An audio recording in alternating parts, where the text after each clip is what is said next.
Attorney Romy Macalintal sumagot na po sa petisyon na inihain ng Liga ng mga Barangay Reintervention sa pagbasura sa petisyon ni Attorney Macalintal, at may nasilip po na butas si Attorney Macalintal.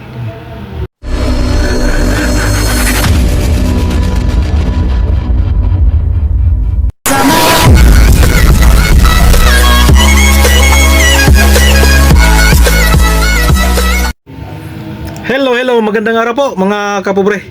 Welcome ulit sa ating munting channel, Pobreng Mapalad Vlog, araw ng Huwebes, pitsa 11 na po ng Septembre mga kapobre. Panibagong araw, panibagong biyaya, panibagong pag-asa, and of course, panibagong vlog mga kapobre. So ngayong umaga mga kapobre, ang pag-usapan natin ay ang sagot ni Attorney Macalintal sa petisyon reintervention na final ng Liga ng mga Barangay.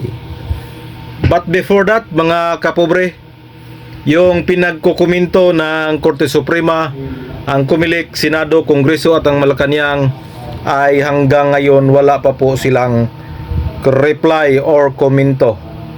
Samantalang itong si Attorney Macalintal ay nakapagbigay na po siya ng kaniyang sagot doon sa petisyon ng Liga ng mga Barangay na ibasura ang petisyon ni Attorney Macalintal. At magandang usapin po ito mga kapobre.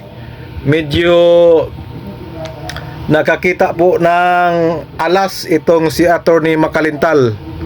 Medyo mabuhayan ng dugo ngayon ang mga gustong matuloy sa December 1, 2025 ang ating barangay at SK eleksyon.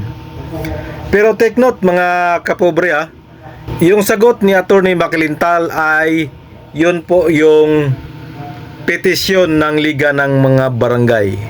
Dahil ang kabuuang Republic Act 12232 ay nakabinbin pa rin sa Korte Suprema. So ito na, pag-usapan na natin to mga kapobre. Gaya ng sabi ko, magandang usapin to. Medyo pampabuhay ng dugo to sa mga aspirant. So si Attorney Macalintal ay sumagot na po, at ito po ang kaniyang sagot mga kapobre, patungkol doon sa petisyon reintervention ng Liga ng mga Barangay. So ito po, sabi ni Attorney Macalintal, hindi daw pwede ang mga liga ng mga barangay ang magpetisyon dahil daw magiging self-serving daw yon, dahil sila daw ang makikinabang kung i-declare ng Korte Suprema na constitutional ang Republic Act 12232. 1 point, puntos po yan kay Attorney Macalintal. Talaga naman po ang totoo yan. Sino pa ba ang makakinabang? Di ang mga incumbent barangay official at SK. So number 2, ito po ang sinabi ni Attorney Macalintal, at medyo nakasilip po si Attorney Macalintal ng butas dito. Dahil daw may nakapirma daw na mga kapitan sa kanilang intervention early days of August. So meaning mga pitsa 2, pitsa 3, pitsa 4, pitsa 5 ng Agosto, may nakapirma na daw na mga kapitan.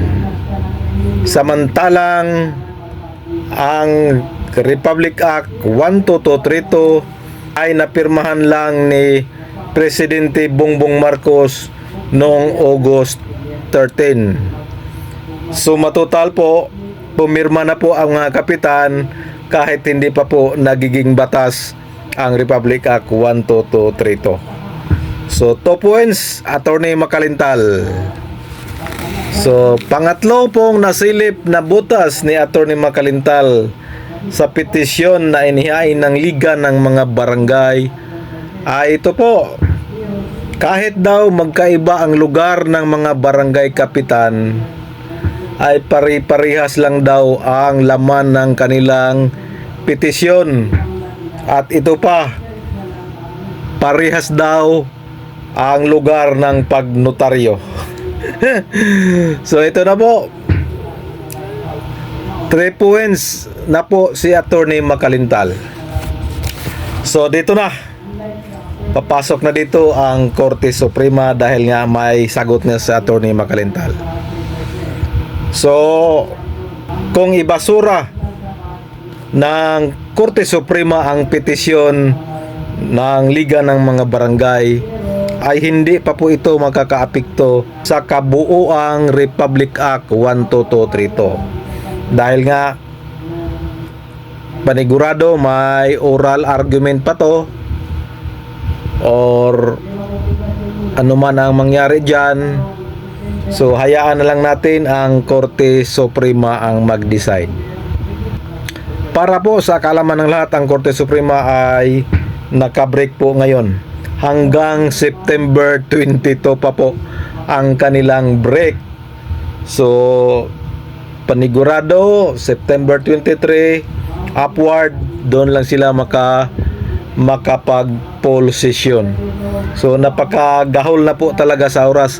Kahit ibasura pa ng Korte Suprema itong interbensyon ng Liga ng mga Barangay, ay napakaiksi na po ng panahon. Mantakin nyo mga kapobre, August 23 pa babalik ang Korte Suprema. So ilang araw na lang, 7 days. Tapos pagka October 1 ha, kung tingnan nyo ang calendar of activities ng COMELEC noong wala pa itong batas na Republic Act 12232, ang October 1 ay start na po ng filing of candidacy ng mga barangay at iske. So ewan ko lang kung makakaya pa to, pero ayan na natin ang Korte Suprema na magdesisyon dito. So yun po ang ating quick update kayo mga kapobre. Abang-abang tayo, tutukan natin to mga kapobre, dahil may pakialam po tayo dito mga kapobre. So hanggang dito na lang, magandang araw, bye bye and God bless. I love you all.